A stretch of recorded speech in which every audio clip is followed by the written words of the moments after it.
No. Okay, and everyone, please just mute yourselves. Okay, now we're going to do a take two.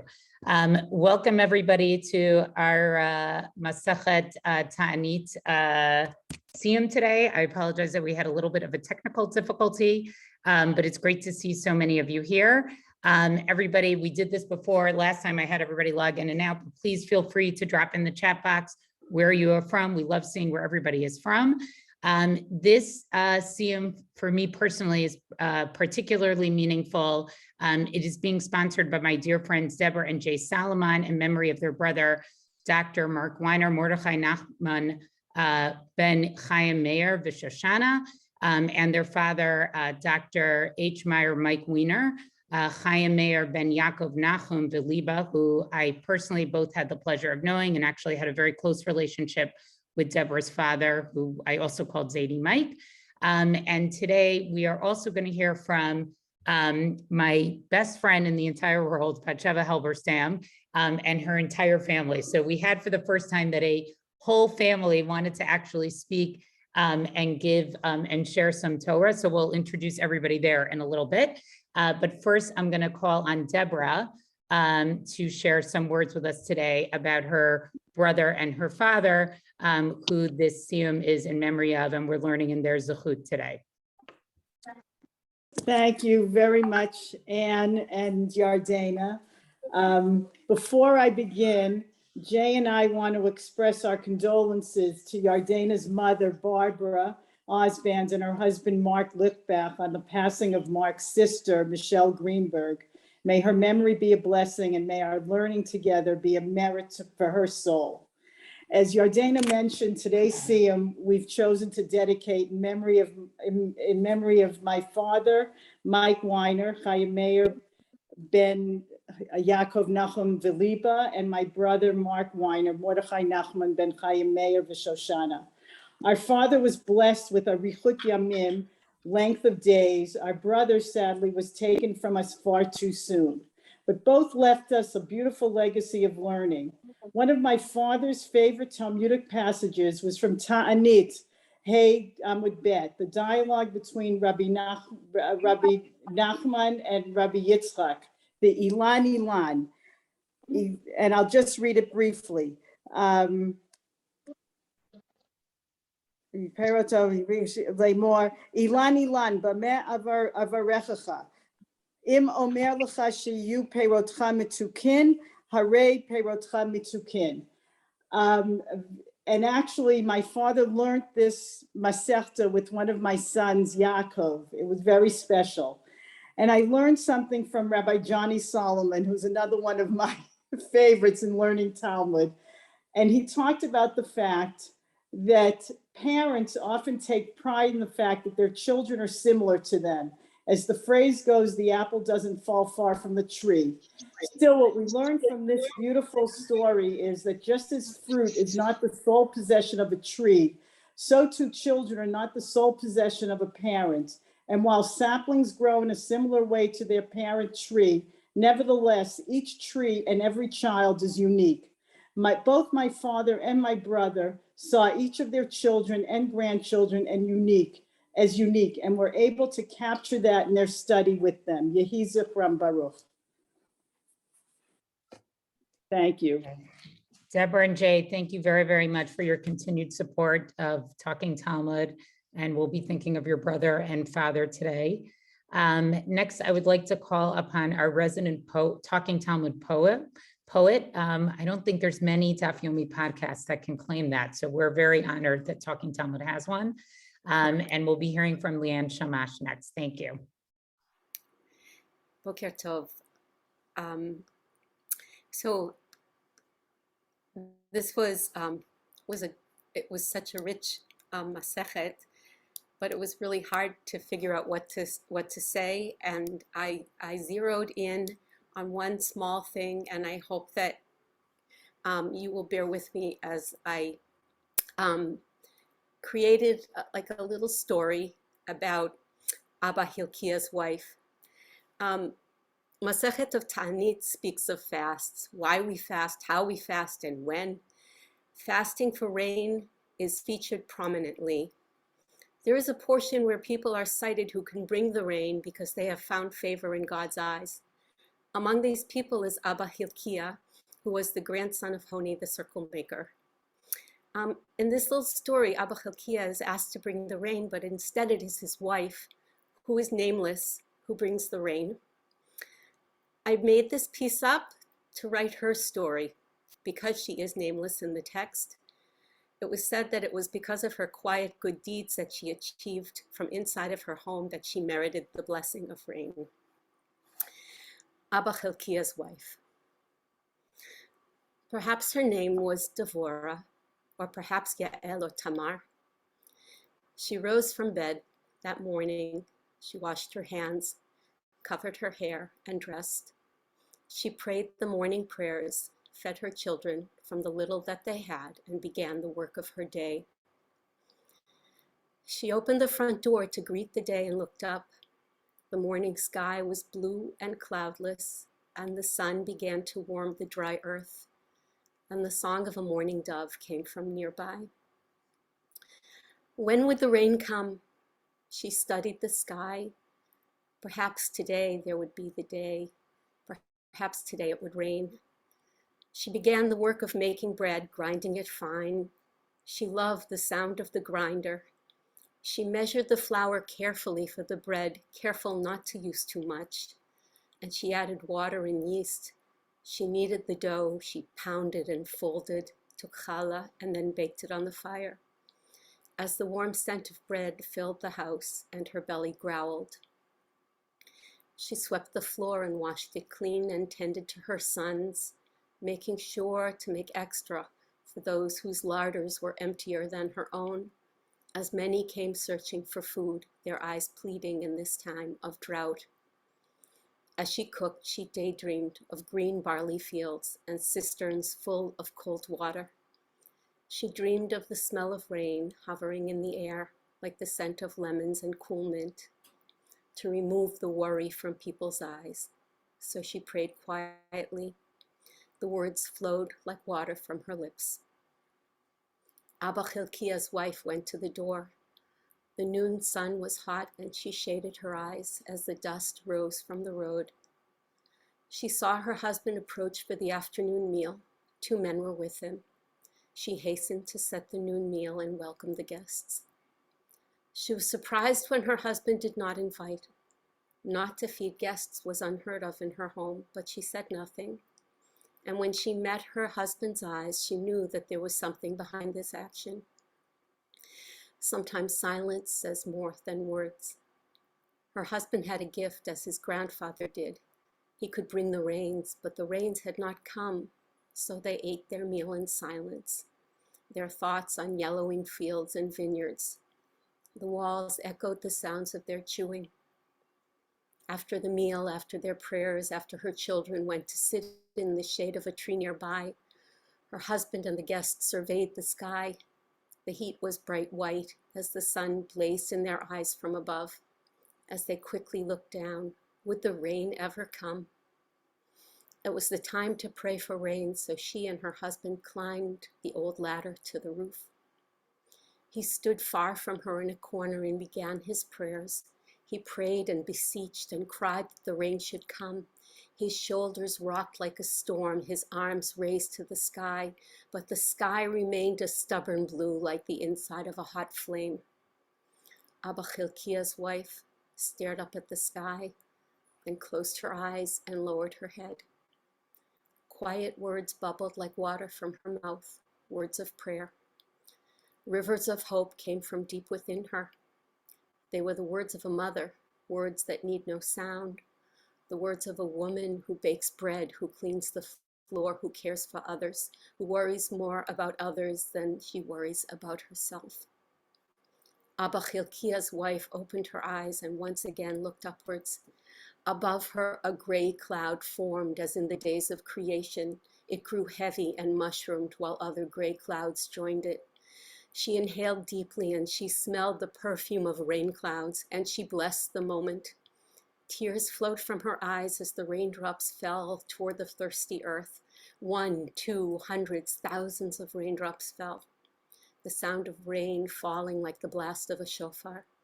The children below them began to laugh and joyously ran through the streets. Neighbors opened their doors and stood in the rain, their arms open and their lips smiling.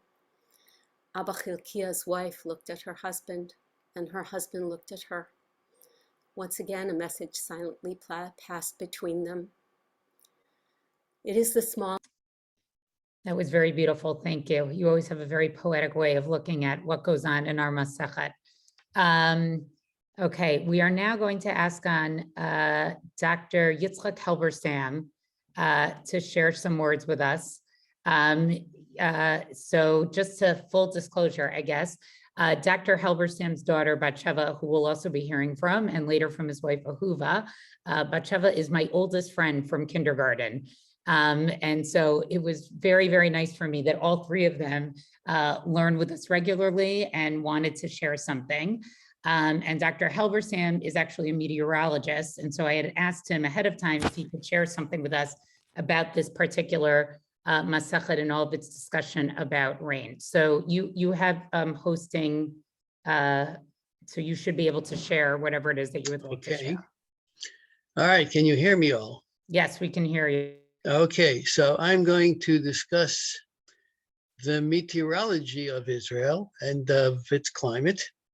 Okay, so I'm just going to open my PowerPoint. Okay. Okay, Tanit speaks a lot about rain, obviously, and it talks about fasting in order to make it rain and praying in order to make it rain. From a meteorological point of view, I don't know if that's ever features in our forecasts, but at least from a theological point of view, right, the idea was that when there was no rain, when there was supposed to be rain, the fasting and the prayers would help. Where do we get rain from generally in Israel and the Mediterranean area and in most places? The type of rains we usually see in Israel at this time of the year come from what we call cold fronts, okay? There's always a movement of the air around the globe, and there's always fights between the cold air and the warm air, wherever it may be. Cold fronts are the dividing lines between the cold air, which is advancing, and the warm air, which is receding, as you see over here, right? This is looking at it sideways. This is Sorry, what you'd see. we can't see your PowerPoint. Oh, Sorry. what am I yes. supposed to do? So you need to hit on the bottom of the screen, see where it says share screen. Do you have a button there, a green button that says share screen? Where would that be? On the bottom bar, it should be on the bottom. Yeah. Let's see. Right underneath all the boxes of the faces of the people. Okay, right now I'm not, all right, I have to then just close this a second. Oh, here it is, share screen. All right. All right, and then you have to click on the screen that you want to share. See, like your screen. Right there. Okay, here we go. There we it go. is. Great. Okay, thank you. Okay, so you didn't see this one. All right, okay. All right, here's the cold front. Can you all see it? Right, you have advancing cold. You have advancing cold air here and warm air receding. The cold air is forcing the air up, okay? This is a weather map kind of depiction of it. The low center is what we call a storm, okay, a cyclone. In the Northern Hemisphere, the air rotates around this in a counterclockwise motion. The warm air is receding, the cold air is coming in from the north usually in this hemisphere, and it causes the air to rise. When air rises, that's where we get clouds and rain from. If it's moist, okay, you need three things to create rain. You need moisture, one. You need rising air, and you need what we call vorticity. You need some kind of a spin of the air, which helps in the lifting of the air.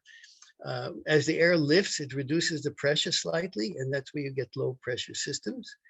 when air, subsides or comes down, then you're getting actually drying. That's what the high pressure systems look like. And the pressure goes up a bit and sort of chokes off rain possibilities. Okay, in Israel, this is the kind of rain that you would get in the winter is from these cold air blasts coming in from the Europe and hitting the coast and the hills and mountains. I wouldn't call it mountains, the hills that are around the interior of Eretz Israel.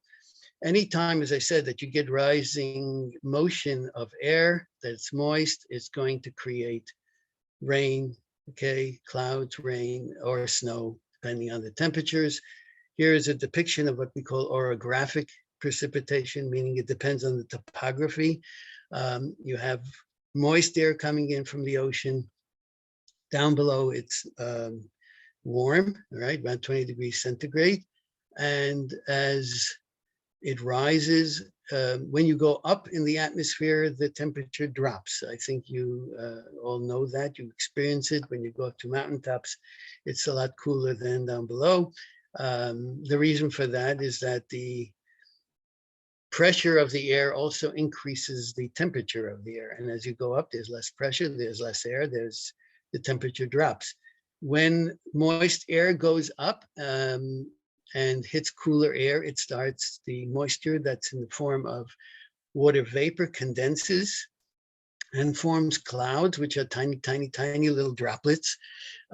These droplets, if you continue to feed it more moisture, start to grow and form rain. In places where it's cold enough, you will skip from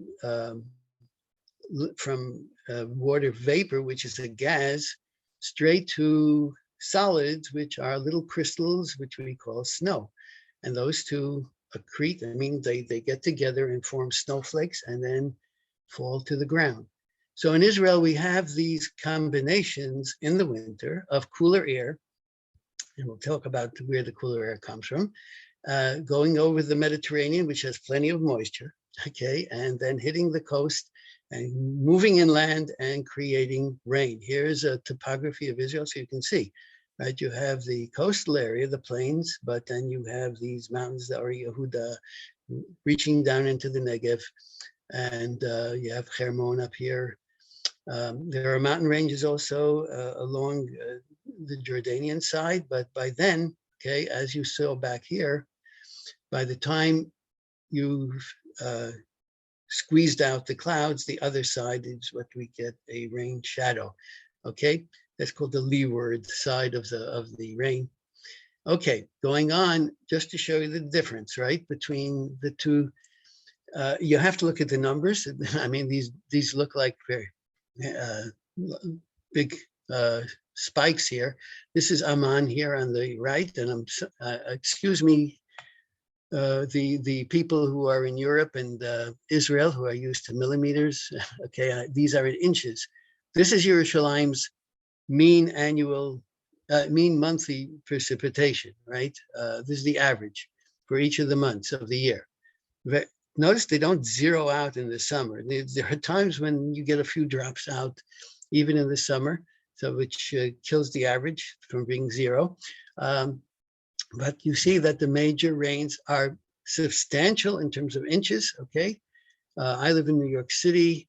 We don't have an average monthly rainfall of nearly 6 inches. That doesn't occur in the city, although this is a very wet city, as anyone will tell you. The Amman's highest peaks are only about 3 inches because they're on the other side of the mountain range, okay? So they've been dried out. Okay, this is in Basra, Iraq, which would be someplace where some Amoraim may have lived. Basra is Botzra that you find in Tanakh several times. It's on the southwest side of Iraq. Their rains are quite little. The most they get is in November and December. Okay, they have almost literally none in September and October. Do you remember the 60 days that we wait from the beginning of fall to start saying Talamata in Bavel, because this is where the major rains start. Okay, so they can wait. They're not expecting rain at the beginning of September and October, whereas in Yerushalayim, you're already getting rain in October, very little of September, of course, but they're all blanked out. Why we followed Bavel, I don't know. We don't live there, okay, but we still say Talmatar in Chutz La'aretz, beginning on December 4th, which is the old Gregorian 60 days after September 21st. This is what, now the question is, why doesn't it rain in the summer, okay, in the entire Mediterranean area? We call the climate a Mediterranean climate, and it also affects not just the Mediterranean area. We have other places that suffer from the same thing. I suffer or enjoy dry summers, wet winters, the west coast of the United States, especially the southwest coast. They have these high pressure systems that are anchored. We call them the subtropical highs. They're of course not in the tropics, they're a little higher. But what they do, because the ocean is cooler in the summer than the land masses, they put a lid basically on and not allow moisture to rise up. That stretches into the Mediterranean. Okay, the lands around are getting heated up by the sun, lots of sun, okay, because you're in the northern hemisphere during its summer, of course, the amount of sunlight is very, very long, very long days. And therefore, it does not permit the rise of the air and the moisture, and therefore you're not going to get rain. What happens in the winter? This recedes. You see that little big high has become a little high. This becomes a low pressure area. This is called the Icelandic low. There's one out here in the west called the Aleutian low. And what it means basically is that the roles have reversed. Now in the winter, where there's very little sunlight, the air cools very quickly over the land masses, whereas the warm water heats up and cools much more slowly than most other objects, right? The old adage, you can't, watch pots never boil. It takes a long time to heat up water. So there's always a lag, right? Between the winter season, the air stays warm.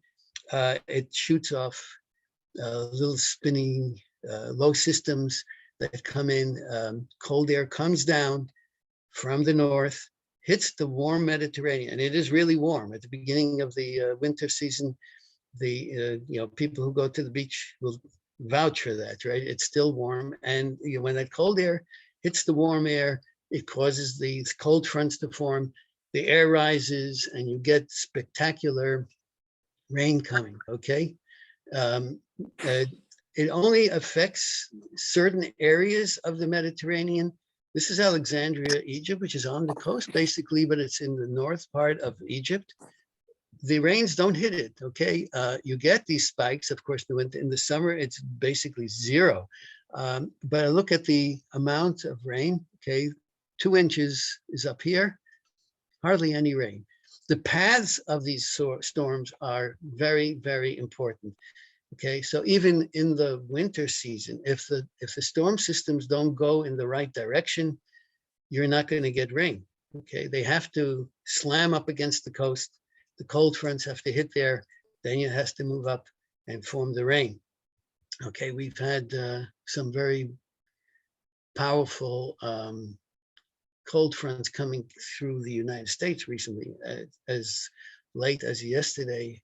If you're following the news about those tornadoes in December, unheard of, okay, and really amazing. How do I get myself away here? Okay, there are statements in the Gemara that really don't seem to make sense from a meteorological point of view. This is one of them. He says, Rav Yehuda said, wind that blows after rain is as beneficial to the earth as rain itself. Clouds that appear after rain are as beneficial as rain. So I don't know what he means by that, by beneficial. Does it prevent the evaporation quickly? While sunlight that follows after rain is as beneficial as 2 rainfalls. Okay, so that contradicts what you just said about the clouds. So the Gemara says, if everything is okay, so what are you excluding? So they said it's the glow of the evening and the sun that shines between the clouds. I don't understand what that means. Why would that be any problem? If you have partly cloudy skies, of course, you're going to get the sun peeking through. So I don't know what they're harmful to, maybe your eyesight, but I don't think it harms the ground. This is interesting because Rava says snow is as beneficial to the mountain as 5 rainfalls. And he quotes a pasuk from Eov. You can always quote things from Eov because they say everything you want to say. The truth about this is it's not that it's more beneficial, but snow preserves it for a longer time. If you get too much rain at one time, it just runs off, right, and creates flooding. Whereas when you get a large pack of snow in the Hermon, it'll slowly melt during the spring and early summer and keep feeding the water. So from that point of view, it is very beneficial. Okay, the different types of clouds we have that, and not all of them create rain. The ones that have the word nimbo in it are the ones that create rain. The cumulus are these like the puffy clouds that you see around. This is what my daughters call the Simpson clouds, right?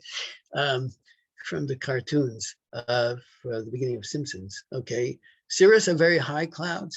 They are not forming any kind of rain. Stratus are these long, stretchy, paint the sky gray clouds. And those are the kind that normally form into nimbostratus when they get puffed up by moisture and they cause rain. Cumulonimbus are what we call thunderclouds, right? Those are only summertime phenomena, really. When you get very large, puffs of heat blowing up the clouds, and you get hail sometimes. Don't confuse hail and sleet. Sleet is frozen rain, which is a wintertime thing. You won't get hail normally in the winter. Okay, and so this statement about the gates, when the doors are open in the morning and there is rain, donkey driver, fold your sack, go to sleep because it's going to rain a whole day. Don't bother, pack up your stuff.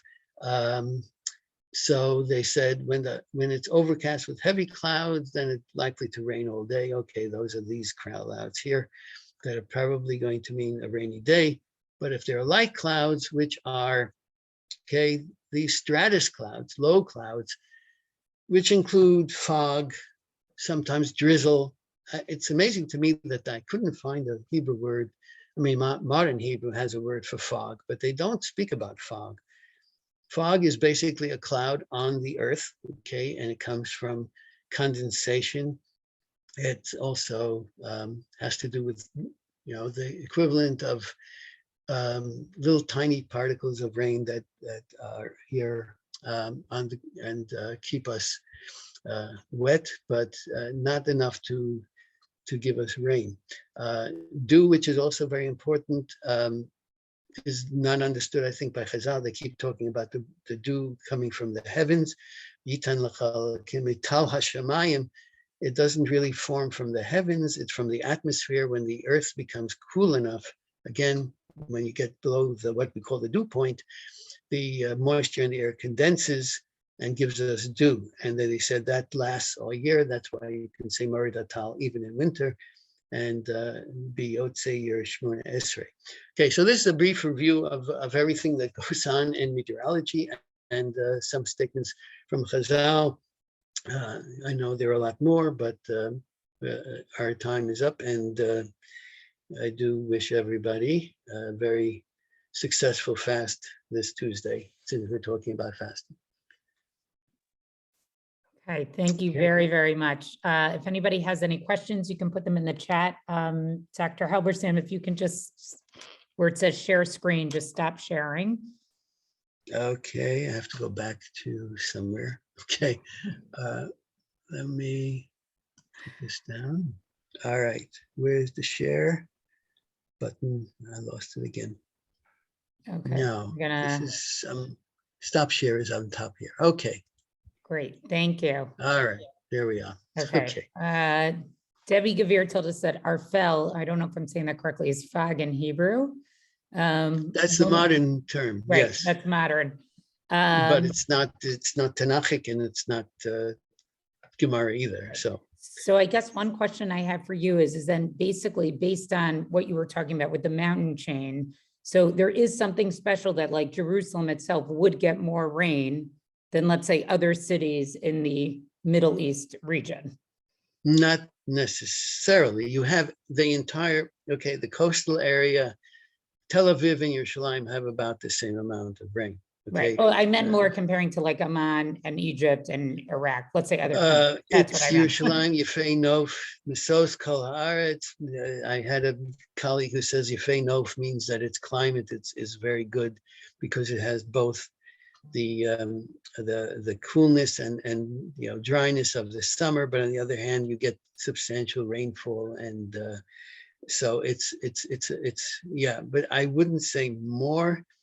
As you go further north, into Syria, Lebanon, you're going to get those also, as long as they're not blocked by mountains, right? And they're off the coast, and they're feeding off the moisture of the Mediterranean. It's going to be wet. All right. Thank you very, very much. That was Okay. very interesting. Thank you. And I think explains put together a little bit the science, or I don't know, that Chazal understood the science of what's being discussed in Masechet Ta'anit. I'm now going to call upon your wife, Dr. Ahuva Halberstam, who is going to share some thoughts and reflections about her learning of Masechet Ta'anit. Okay. Thank you, Yardena. No doctor in my title. Oh, Just Ahuva. Okay. In reading Masechet Ta'anit, I was struck by how much calamity is mentioned, and I have nicknamed it Masechet Calamity. Food insecurity is on every page, juxtaposed with wealth and often abject poverty. But the food insecurity is there. So if it doesn't rain and the poorest people have nothing to eat, that is a real calamity. And I was struck by the ways in which Chazal try to address how to undo a calamity or remedy a calamity. And from my perspective of almost 2 years in global apocalypse, it was very interesting to me. I found many, many parallels. What's old is also current. Food insecurity, the juxtaposition of wealth with poverty, how we get through, what is a priority in a crisis. I'm actually quite confused about the global Jewish leadership not proclaiming a Ta'anit for our pandemic. So zeroing in on something to speak about today, I was struck by all of the different stories about people, specific people and individual people who somehow have power to address calamities. And they are Nakdimon ben Gurion and Nahum and Choni HaMe'agel and the grandson whom Leanne spoke about. And they do that, and God allows it. And that's just stunning to me. And it's juxtaposed with we're not talking about the sages and the most popular and the most famous and the most learned being able to bring the rain. It's interesting individuals who are able to bring the rain. And luckily in the miracle of rain, it's fairly egalitarian. And so there are some women who can bring rain also. Eliyahu appears frequently in this Masechet. And I've decided to speak a little bit about one sage, Rav Elazar ben Shimon, who meets his match in this Masechet. I'd like to share screen because I will read quickly. Share the screen. Hit this. Okay, can everybody see that? Tanu Rabbanan? Just share again. I just made you a co-host. Try it one more time. We don't see your screen. Okay, so just reduce it. Okay, share screen. Here comes the screen. Is it there? We see it, but we see a picture of your grandson. Is that all you see, or you see Yes. also? All right, let me try it one more time, and if not, I will just read it. Okay. Share. You are sharing screen, but I've just opened the Gemara. So is it visible or not? No, I still don't see Ah. the more. Okay, well, I don't. Okay. You share. Is this? No, it's not cooperating for me. Oh, no, Well, I'm sorry. I have it Okay. on my screen. Okay, so just read, I guess. Thank you. Okay, I'm really sorry. But I don't know how to get rid of this thing here. Okay. Tanu Rabbanan. La'olam yehe adam rach kakane va'al yehe kashe ke'erez. Maaseh sheba Rabbi Elazar ben bar Rabbi Shimon mimigdal gadur mibeit rabo vayarachuv al chamor metayel asfat nahar v'samach simcha gedola vayadato gasalav mipnei shalamad Torah harbe. The sages further taught in praise of the reed, because they'd already talked about the reed juxtaposed with the cedar. A person should always be soft like a reed, and he should not be stiff like a cedar. An incident occurred in which Rabbi Elazar, son of Rabbi Shimon, came from Migdal Gador, from his rabbi's house. He was riding on a donkey, strolling on the bank of the river, and he was very happy, and his head was swollen with pride because he had studied much Torah. Okay. Migdal Gador seems not to be a real place, and Rav Elazar, who is a 2nd century Tana, has a very famous father, whom I will talk about in a moment. But he's coming from a place that's identified as Migdal, which means a tower, and Gador, from the Shorish Geder, is a fenced-off tower. Does not sound like a person who has a lot of shared experiences with other people, or with sort of real people, or the little people. And besides which, his head is already swollen with pride because he had studied so much Torah. I'm going to read just oops, I lost my screen. I'm going to read just the English. He happened upon an exceedingly ugly person who said to him, Shalom Alecha, Rabbi, greetings to you, my rabbi. But Rabbi Elazar did not return the greeting. Instead, Rabbi Elazar said to him, worthless person, a rake, rika, how ugly is that man? Are all the people of your city as ugly as you? The man said to him, I do not know, but you should go and say to the craftsman who made me, how ugly is the vessel you made. When Rabbi Elazar realized that he had sinned and insulted this man merely on account of his appearance, and that's added in by Rabbi Steinsaltz, the Gemara says, because he had sinned, he descended from his donkey and prostrated himself before him, and he said to the man, I have sinned against you, forgive me. The man said to him, I will not forgive you until you go to the craftsman who made me and say, how ugly is the vessel you made.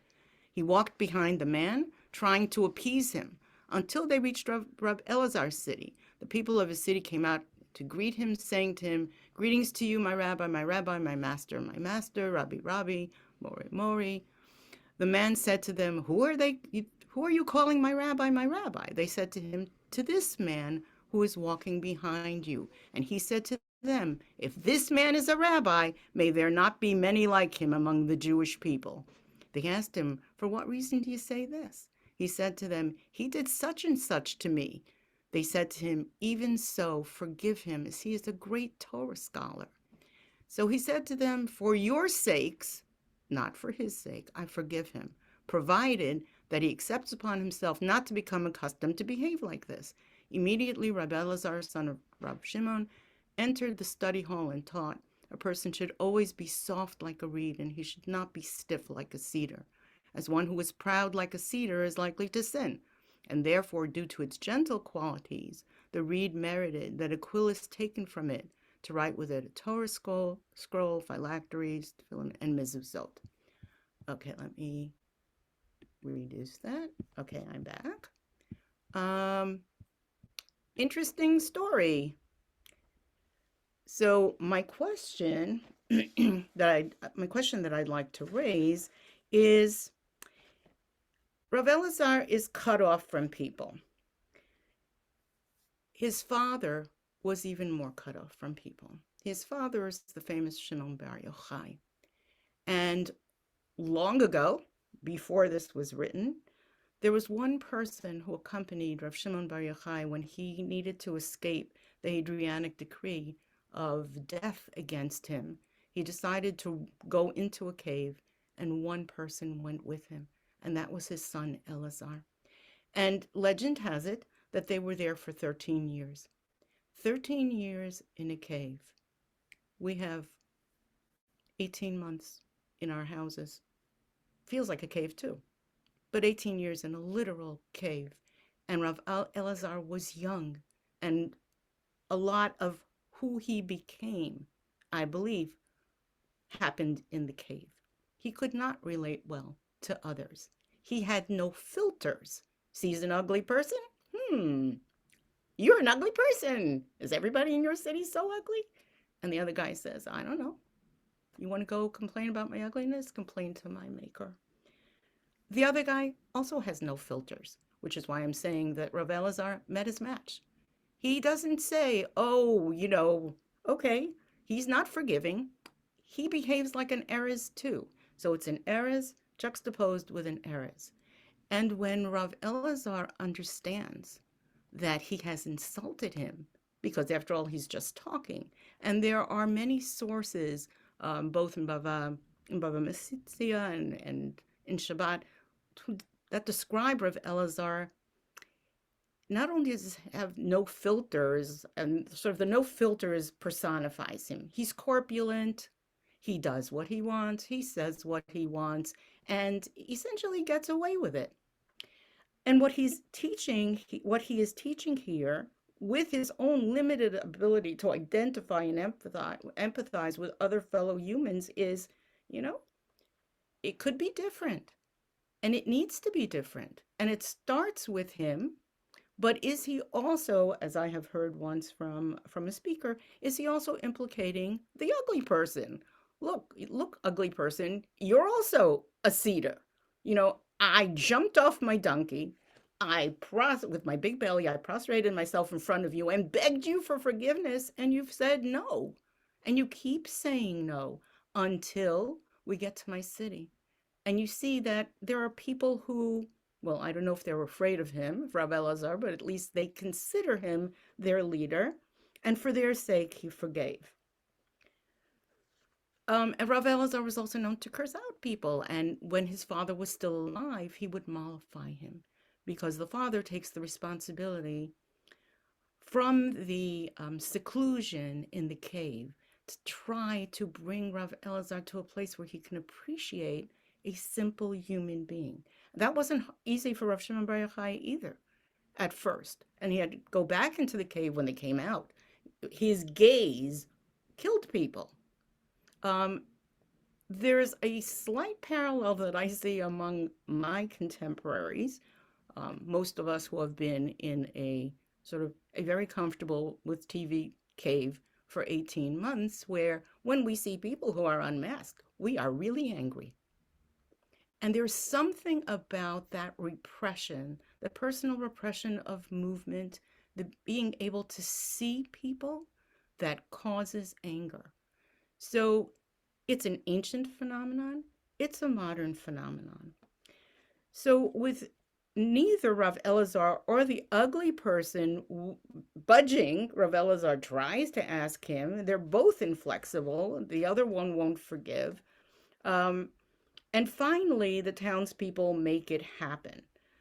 So is the arrogance the cedar quality? Because in Masechet Ta'anit, we see that, as I like to say, many of the sages hold from themselves.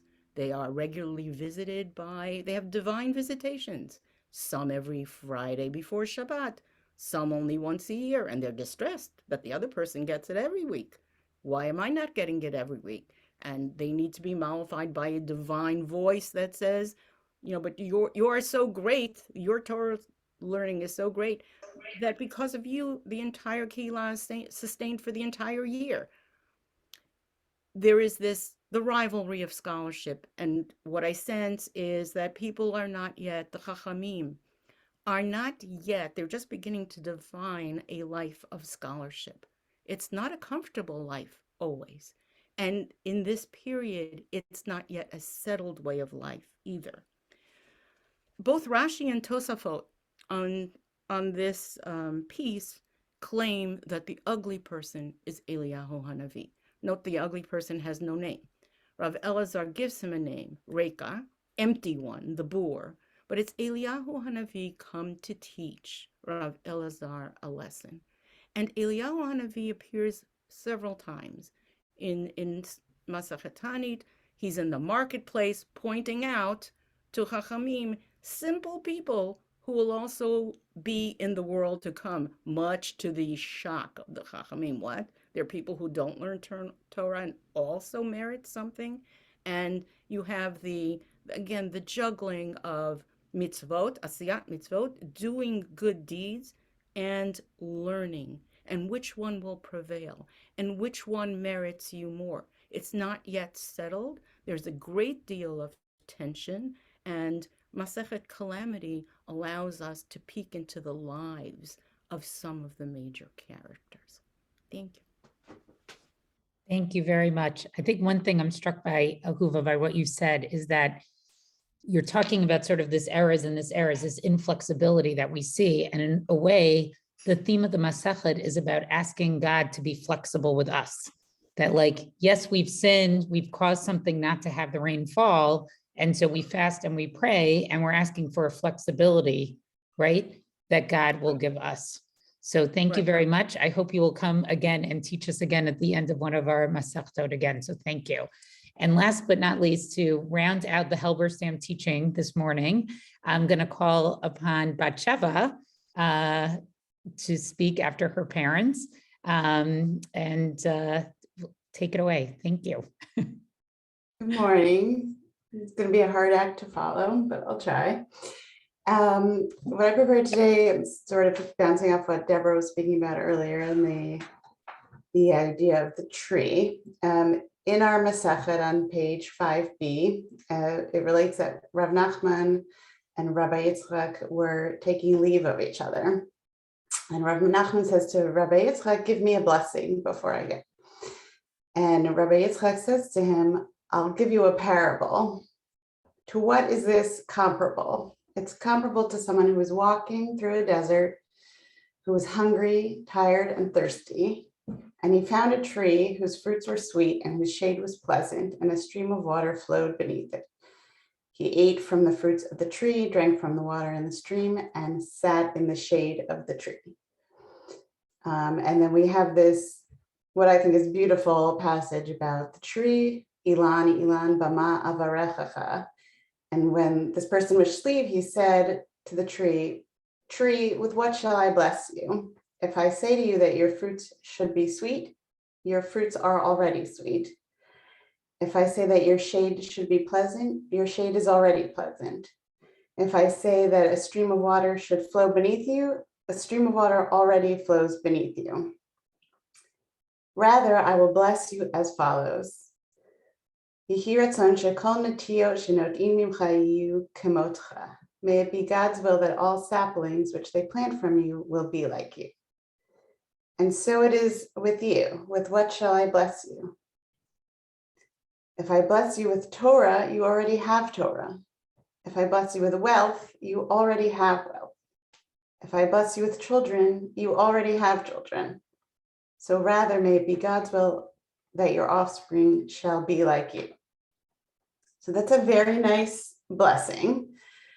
And essentially what Rabbi Yitzchak is saying is, you're great, you have everything you need, so I cannot think of anything to bless you with except that your children should be like you. But in this case, Rav Nachman is the student, and he's asking his teacher, who he considers kind of his superior, to bless him with something tangible. So it's like, lahavdil, but if you are going on a job interview and you ask an accomplished professional, give me some advice on how to ace this interview, and the person who you respect says, you're great, just be yourself, it'll be fine, right? You want something a little bit more deep or based on the expertise of that person. So based on that, I'm going to focus on another teacher-student daya that we're introduced to in Tanit, and that is of Rav Yochanan and Reish Lakish. Their meeting is a great story. In our Masechet on page 9a, it says that Rabbi Yochanan sat down and was wondering about a verse. Is there anything written in the writings that is not alluded to in the Torah at all? I cannot think of any hint of this idea in the Torah itself. And then the son of Reish Lakish says to him, is that to say that this idea is not alluded to in the Torah? And he points out where it is in regard to Joseph's brothers. Their heart failed and they turned trembling to one another, saying, what is this that God has done to us? And it exemplified the notion that when one sins and encounters troubles, he wonders why it's happening to him. Rav Yochanan is very impressed by this, and he turns his eyes and stares at the boy, at which point the boy's mother runs in, carries him away, and says, come away from Rabbi Yochanan so that he does not do to you what he did to your father. So what is it that Rabbi Yochanan did to Reish Lakish? Here I'm going to talk about the story of their meeting, which is probably one of my favorite passages in the Talmud from Bava Metzia.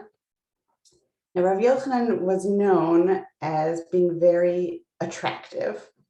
That's a quality of his that they talk about a lot. One example in Bava Metzia says, one who wishes to see something resembling the beauty of Rabbi Yochanan should bring a new shiny silver goblet from the smith and fill it with red pomegranate seeds and place red roses upon the lip of the goblet and position it between the sunlight and the shade. That luster is the semblance of Rabbi Yochanan's beauty. So he's referred to a lot in the Gemara as being very physically attractive. One day, Rabbi Yochanan was bathing in the Jordan River. Reish Lakish saw him and jumped into the river, pursuing him. At that time, Reish Lakish was the leader of a band of marauders. He was basically a burglar. Rabbi Yochanan sees him jump into this and says, your strength, chaylecha leoraita, is fit for Torah study. Meaning you should not use all of this energy and strength for robbing people. You should use it to study Torah. And Reish Lakish says to him, to Rabbi Yochanan, your beauty is fit for women. So Rabbi Yochanan responds, if you return to the pursuit of Torah, I will give you my sister in marriage, who is even more beautiful than I am. So Reish Lakish accepts this upon himself, starts to study Torah with Rabbi Yochanan. They become a chavruta, a learning pair. And Reish Lakish in time becomes a renowned scholar.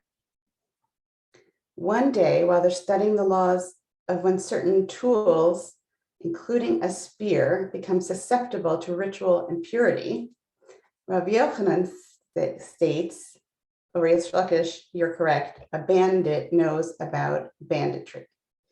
And Reish Lakish becomes very offended and says, what was the point of all this? Why did you bring me close to Torah here? When I was among bandits, they called me leader of the bandits. And here too, you're calling me leader of the bandits. So he gets offended. They get into an argument. And because of this, Reish Lakish becomes ill. Now, Rabbi Yochanan's sister, who was Reish Lakish's wife, comes crying to him and begging that he pray for Reish Lakish's recovery. And she says to him, do it for the sake of my children so that they will have a father. And Rabbi Yochanan quotes a verse to her, which is, leave your fatherless children, I will rear them, from Yirmiyahu. meaning I'll take care of them. And she says to him, do it for the sake of my widowhood. And he says to her, the rest of the verse, let your widows trust in me. It's like kind of harsh. Ultimately, Reish Lakish dies, and Rabbi Yochanan was very, very pained over losing him. So the rabbis get together and say, who will go calm Rabbi Yochanan's mind and comfort him over his loss? So they send someone named Rabbi Elazar ben Pedat. As his statements are sharp, he's very clever, he will be able to serve as a substitute for Reish Lakish. Rabbi Elazar ben Pedat goes and sits before Rabbi Yochanan, and with regard to everything that Rabbi Yochanan would say, Rabbi Elazar ben Pedat would say back to him, oh yes, there's a ruling which is taught in a Braita that supports your opinion. Finally, Rabbi Yochanan says to him, are you comparable to the true Reish Lakish? In all of my discussions with the son of Lakish, when I would state a matter, he would raise 24 difficulties against me in an attempt to disprove what I'm saying. And I would answer him with 24 answers. And then the halacha by itself would become broadened and clarified. And yet you say to me, oh, there's a ruling taught in a Braita that it supports your opinion. Do I not know what I say is good? Being rebutted by Reish Lakish serves a purpose. They can end. Okay, so after that, Rabbi Yochanan was basically inconsolable. He goes around tearing his clothing, weeping, and saying, where are you, son of Lakish? Heicha'at bar Lakisha, Heicha'at bar Lakisha, where are you? Where are you? He screams until his mind was taken from him. He loses it, and then the rabbis prayed and requested for God to have mercy on him and take his soul, and Rabbi Yochanan dies. So I think this is a great example of how unique the study of Talmud is and can be. Rather than this kind of top-down lecturing kind of arrangement, most often the learning of Talmud is done in pairs, known as the chavruta. Some of the earliest references to chavruta occur in the Talmud. In Barachot on page 63, the Talmud asserts that Torah is only acquired in a group, which they call a chabura, and the word chavruta derives from the same root as chaver in English, meaning friend. The Talmud also extols the value of learning in pairs. Even in our Masechet, on page 7, we see this is explained by Rav Nachman Bar Yitzchak, that two scholars, through discussion and debate, helped sharpen each other's insights into the text. Rav Nachman Bar Yitzchak asks, why are the Torah matters likened to a tree? As it's stated, Eitz Chaim hi lamachazikim ba. It is a tree of life to them who lay hold upon it. This verse comes to tell you that just as a small piece of wood can ignite a large piece, so too minor Torah scholars can sharpen great Torah scholars and enable them to advance in their studies.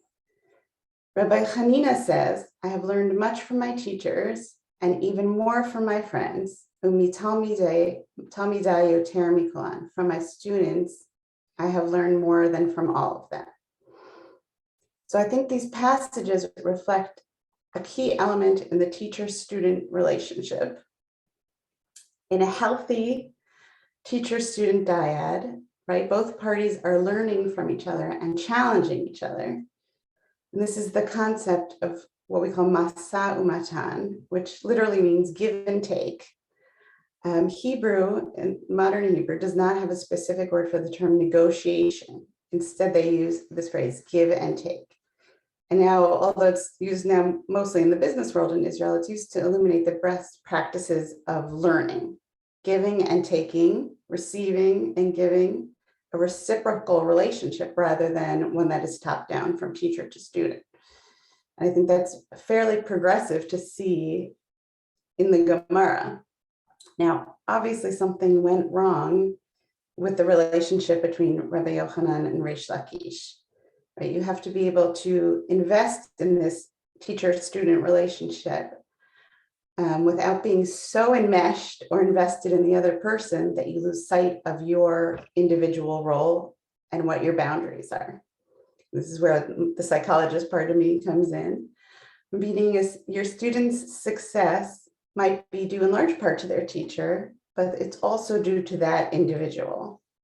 And a teacher's success is due to what they bring to the room, but also can be influenced by how the students respond and how they can challenge the teacher. And as we see in the story, Rabbi Yochanan really relished being challenged by Reish Lakish, but he also got a little bit too emotionally invested there and emotionally involved in what Reish Lakish could bring to him. So now if I look back at this blessing that Rabbi Yitzchak gives to Rav Nachman, about when he makes the comparison to the tree, he says, may it be God's will that your offspring shall be like you. And now it makes more sense in light of what we just talked about, that Rav Yitzchak is saying, Rav Nachman has so many great qualities, and that those are the ones to pass on to his children, not to try to emulate somebody else, not to try to pass on his teacher's qualities, but to bring the best of himself and try to pass that on to his children. So I'd like to thank everybody in this space for bringing your uniqueness at the end of every Masechet that we finish.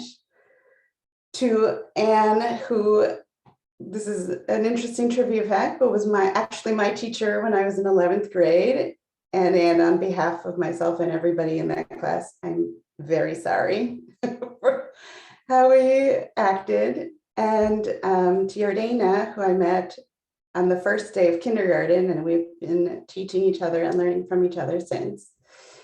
And especially to everybody here in this space who join together at the end of each Masechet and teach me through Torah scholarship, through art, through poetry, through science, through boots on the ground construction of Sukkot and Eros. Yardena's making me cry. Yehi ratzon shekol netiyot shenoti mimcha yuma yihiyu kamotcha. May it be God's will that all of your offspring will be like you. Okay, thank you. Thank you I'm so much, super Batsheva. glad. That was You beautiful. made us all Batsheva. cry. No, okay, Anne, I'm going to hand it over to you. Yes, we're going to finish up rather rapidly, but what I'm reading now, you've heard already. No, you will hear tomorrow.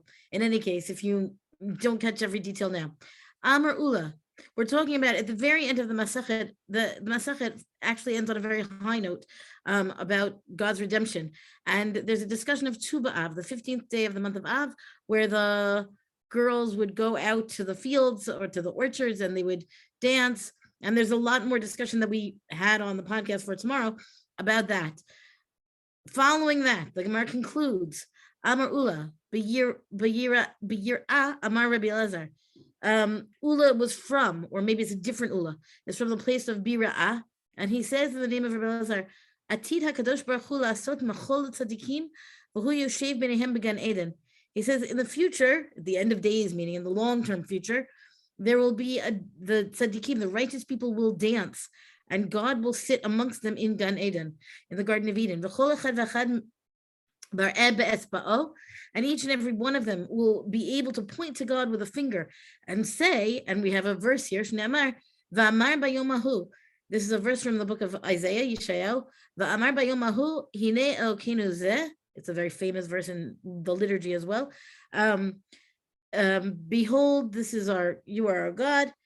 Kivinu lo v'yoshienu, zeh Hashem kivinu lo nagila v'nismecha b'yeshuato. This is our God for whom we have waited, that he would save us. This is our God for whom we waited. We will be glad and rejoice in his salvation.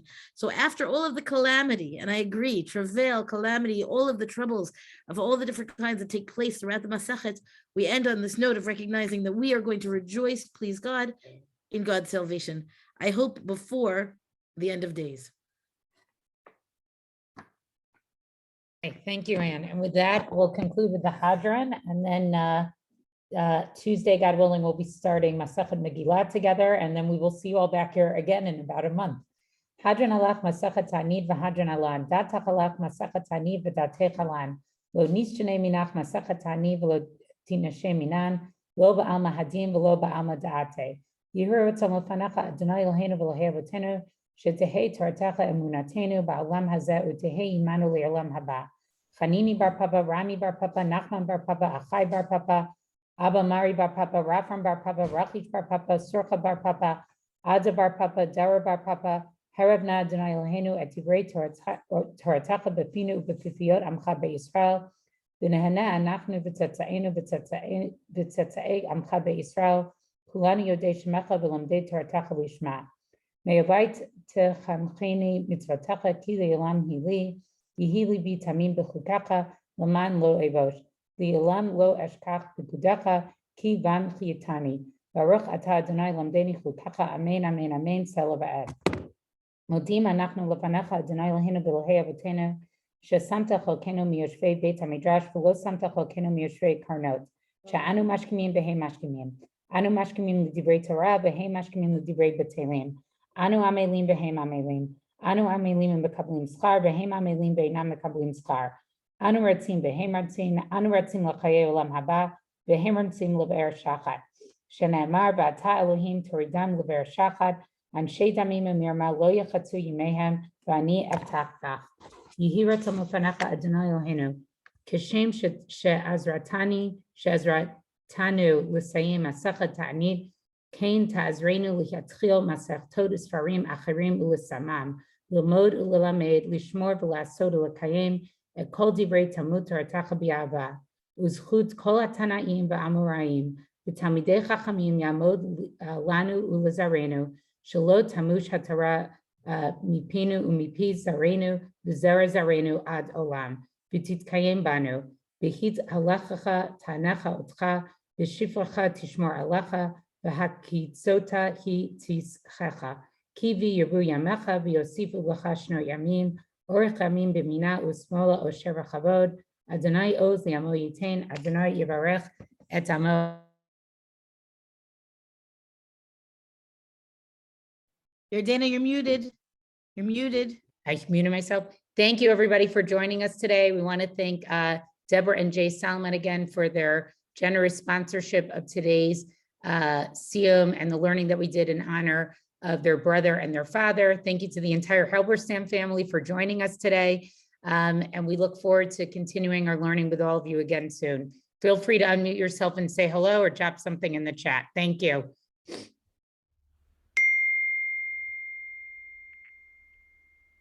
And I'll take this opportunity to make a quick apology for the technical difficulties.